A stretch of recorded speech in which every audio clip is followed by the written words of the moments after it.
चंपावत में आयोजित celebrating Apple harvest कार्यक्रम को सीएम धामी ने वर्चुअली संबोधित किया। कार्यक्रम को संबोधित करते हुए सीएम धामी ने कहा कि सेब उत्पादन को बढ़ावा देने के लिए विशेष प्रयास किए जा रहे हैं। राज्य में सेब नीति लाई गई है। इसमें 8 साल में 5000 हेक्टेयर में बागबानी का लक्ष्य रखा गया है। हमारा लक्ष्य है कि प्रदेश में सेब का जो सालाना टर्नओवर है जो 200 करोड़ से बढ़कर 2000 हो। भाइयों बहनों, उत्तराखंड की जलवायु और भौगोलिक परिस्थितियां सेब उत्पादन के लिए अत्यंत उपयुक्त है और हमारा चंपावत क्षेत्र तो उसमें सबसे अधिक माना जाता है। यहाँ के सेब गुणवत्ता, स्वाद, पोषण तत्वों के लिए इस भर में प्रसिद्ध है। भाइयों बहनों, हमारी सरकार राज्य में फलों के उत्पादन को बढ़ावा देने के लिए विशेष प्रयास करती है।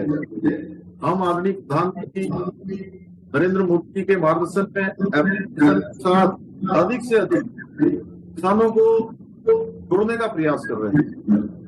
उनकी खेती अच्छी हो, इसके लिए उनके जो हमारे पौध हैं उन पौधों पर भी हमने कुछ बदलाव किया है।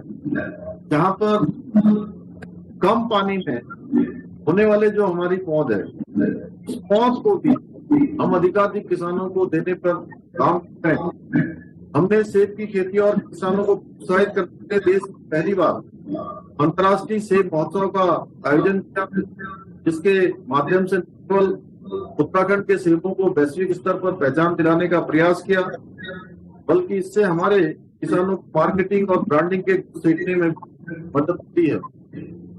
वर्तमान में हम एप्पल मिशन के अंतर्गत सेब बागान लगाने वाले किसानों को 80% सब्सिडी देने का भी काम कर रहे हैं। भाइयों बहनों, हमने राज्य में नई सेब नीति बनाई है।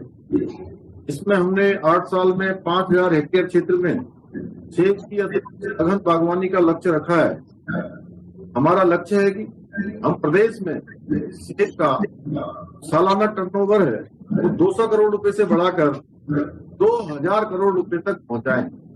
प्रदेश में उद्योग के साथ बागवानी के विकास के लिए भी एक अनुकूल नीति बनाकर काम कर रहे हैं। राज्य में नई तकनीकी से सेब के उन्नत किस्म के पेड़ लगाने से हम जम्मू कश्मीर व हिमाचल से भी अच्छी क्वालिटी का सेब उत्पादन कर निर्यात बन सकते हैं। जम्मू कश्मीर और हिमाचल के साथ साथ उत्तराखंड को भी सेब उत्पादन में विशेष पहचान बने, इसके लिए गुणवत्ता व पैकेजिंग पर विशेष ध्यान दिया जा रहा है। हमारा प्रयास है कि अधिकाधिक किसानों को सेब की खेती के लिए प्रेरित किया जाए, ताकि सेब उत्पादन उत्तराखंड को अग्रणी राज्य बनाया जा सके। हमारा लक्ष्य है कि सिर्फ सेब ही नहीं, आने वाले 4-5 वर्षों में विभिन्न फलों की जो पैदावार है तो 20 गुना तक जो आज होती है उससे 20 गुना तक उसको बढ़ाया जाए। हमारी सरकार इसके लिए किसानों को आवश्यक संसाधन और तकनीकी सहायता उपलब्ध कराने का भी काम कर रही है। किसानों को 3 लाख रुपए और जो हमारी बहनों के महिला संयुक्त सहायता समूह है को बिना ब्याज के 5 लाख रुपए तक का ऋण प्रदान किया जा रहा है। चंपावत और उत्तर प्रदेश के परंपरागत कृषि विकास योजना के अंतर्गत जैविक खेती को प्रमोट करने हेतु किसानों को लाभान्वित किया जा रहा है। फार्म मशीनरी बैंक योजना के तहत किसानों को 80% तक की सब्सिडी पर कृषि उपकरण उपलब्ध कराए जा रहे हैं। आप सब लोगों ने देखा होगा, जब भी हमारे कोई भी जिला स्तरीय कार्यक्रम होता है, ब्लॉक स्तरीय कार्यक्रम होता है, फार्म मशीनरी बैंकिंग लगाई जाती है।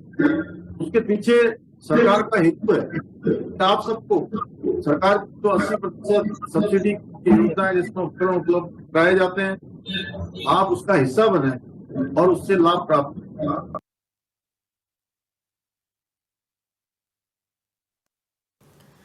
उत्तराखंड में एक बार फिर कैबिनेट विस्तार को लेकर चर्चाएं जोरों पर है। खासकर सीएम धामी के दिल्ली दौरे को लेकर कैबिनेट विस्तार पर हो रही चर्चाओं से बाजार गर्म हो गया है। वहीं बीजेपी प्रदेश महामंत्री आदित्य कोठारी का कहना है कि हाल ही में हुई प्रदेश नेतृत्व की बैठक में कैबिनेट के खाली पदों को भरने और सीनियर लीडर्स को भी दायित्व देने को लेकर चर्चा हुई। उन्होंने कहा कि करीब 3 दर्जन वरिष्ठ पदाधिकारियों को दायित्वों की नियुक्ति करने पर फैसला हुआ है। उन्होंने उम्मीद जताई है कि इस फैसले से पार्टी में लंबे समय से काम कर रहे कार्यकर्ताओं को नई ऊर्जा मिलेगी।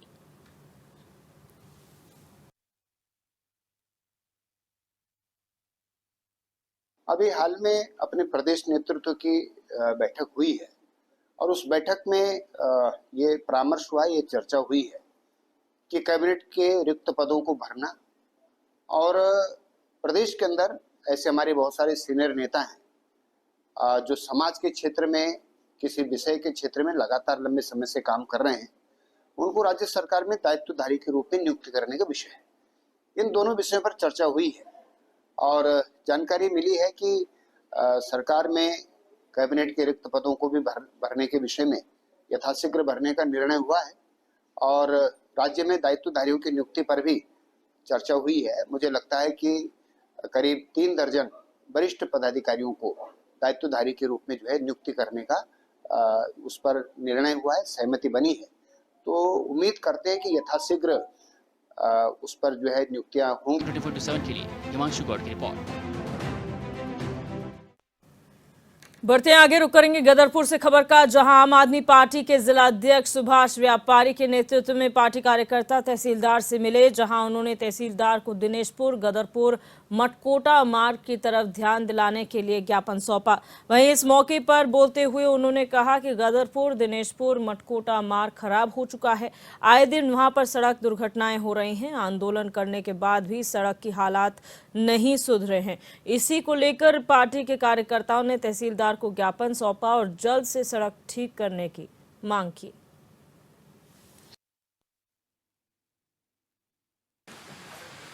ज्ञापन हमने दिया है गदरपुर मटकोटा मार्ग जो बहुत ही क्षतिग्रस्त है और कई वर्षों से है, और जिसको लेके पिछले साल भी हमने आम आदमी पार्टी की ओर से धरना प्रदर्शन भी किया था कई दिनों तक, और सरकार का लिपापोती वाला बयान आ जाता है, कुछ गड्ढे भर दिए जाते हैं और समस्या ज्यों की त्यों बनी हुई है।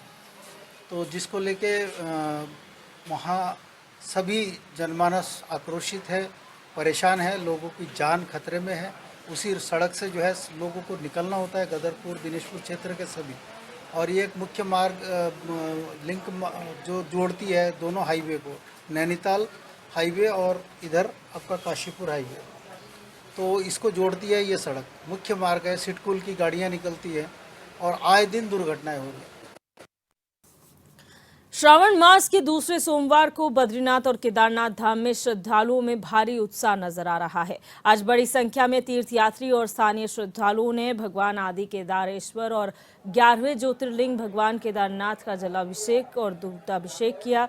इस अवसर पर भगवान केदारनाथ और आदि केदारेश्वर की विशेष पूजा अर्चना की गई। वहीं बद्रीनाथ केदारनाथ मंदिर समिति के अध्यक्ष राजेंद्र अजय ने बताया कि बद्रीनाथ और केदारनाथ धाम में अभी तक 19.5 लाख से ज्यादा तीर्थयात्रियों ने दर्शन किए हैं।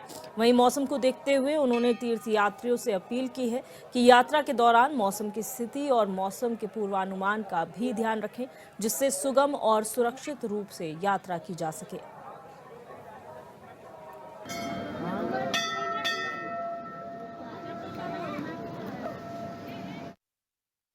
वहीं सावन के दूसरे सोमवार को लेकर शिव भक्तों में काफी उत्साह नजर आ रहा है। वहीं दिनेशपुर स्थित शिव मंदिर रामबाग में भी श्रद्धालुओं में काफी उत्साह नजर आया। हजारों की संख्या में पहुंचे भक्तों ने 300 साल पुराने शिव मंदिर के शिवलिंग पर जलाभिषेक किया।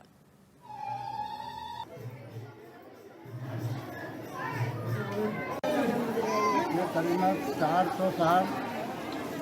400 साल पुराना है, परंपरा से ये चला रहा है। आदिवासी शिव मंदिर हर साल के जो है हमारे सावन के महीना में जो है जल विजय हो रहा है, संख्या बढ़ती जा रही है। काफ़ी लोगों से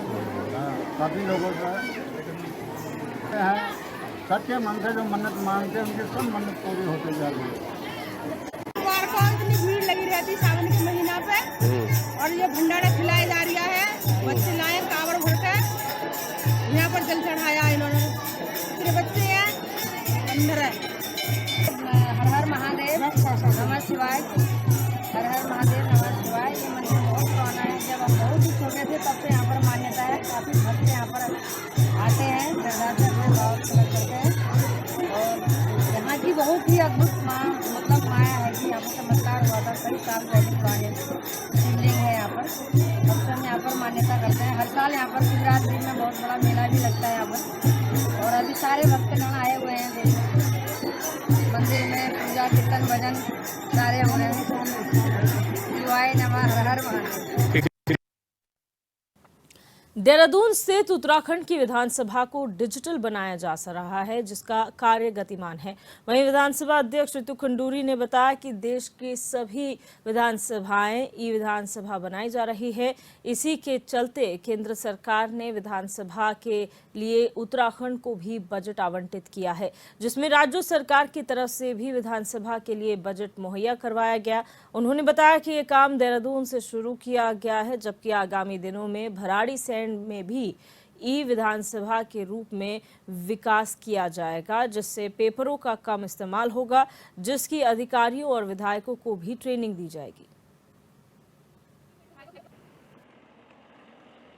उत्तराखंड सरकार ने भी हमें उसमें एडिशनल फंड्स दिए हैं और उसके तहत पूरा जो विधानसभा देहरादून में है और विधानसभा जो गैरीसैंण में है वो पूरा डिजिटाइजेशन होगा। तो डिजिटल अब हम होने जा रहे हैं और कम से कम पेपर यूज़ का कार्य करने जा रहे हैं। तो उसमें चीज़ें बदली, कहीं तार डलनी थी, कहीं इस तरह की छोटी मोटे काम हो रहे थे। तो इसलिए हमने ये निर्णय लिया कि हम देहरादून विधानसभा से शुरू करते हुए यहाँ रेनोवेशन करते हुए, क्योंकि जब हम डिजिटल होंगे तो स्पेस चाहिए होती है जहाँ मशीनें रखी जाएंगी, तरह तरह। ब्रेक के बाद आप सभी का एक बार फिर से स्वागत है। रुक करेंगे खबरों का। यमुनोत्री राष्ट्रीय राजमार्ग के मुख्य पड़ाव नौगांव में वाहनों की लंबी कतारों से लगने वाले जाम से लोगों को काफी परेशानी का सामना करना पड़ रहा है। आपको बता दें कि नौगांव बाजार यमुनोत्री धाम का मुख्य पड़ाव भी है और इन दिनों कांवड़ यात्रा भी चल रही है। ऐसे में लंबे जाम की स्थिति से लोगों को लगातार परेशानियों का सामना करना पड़ रहा है। इसे लेकर जिला उद्योग व्यापार मंडल अध्यक्ष कबूल चंद रमोला ने बताया कि नौगांव बाजार में जाम की बहुत समस्या है, जिससे व्यापारी समेत स्थानीय लोग भी परेशान हैं। उन्होंने बताया कि जाम में एम्बुलेंस भी काफी समय से फंसी रही, लेकिन वहां पर मौजूद ट्रैफिक पुलिस जाम खोलने में नाकाम रही।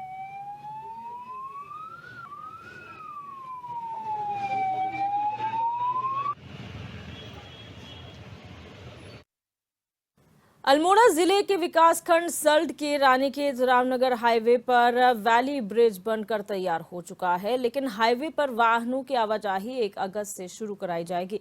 दरअसल बीते 6 जुलाई को भारी बारिश के बाद उफान से पन्याली नाला मोहान के पास बह गया था, जिससे इस हाईवे पर आवाजाही पूरी तरह ठप हो गई थी। साथ ही 1 दर्जन गांव प्रभावित हुए थे। ऐसे में रानीखेत, भतरौज खान, कर्णप्रयाग, बद्रीनाथ समेत अन्य जगहों के लिए वाहन, पर्यटक और यात्री वैकल्पिक मार्ग चिमटा खाल से आवाजाही कर रहे हैं।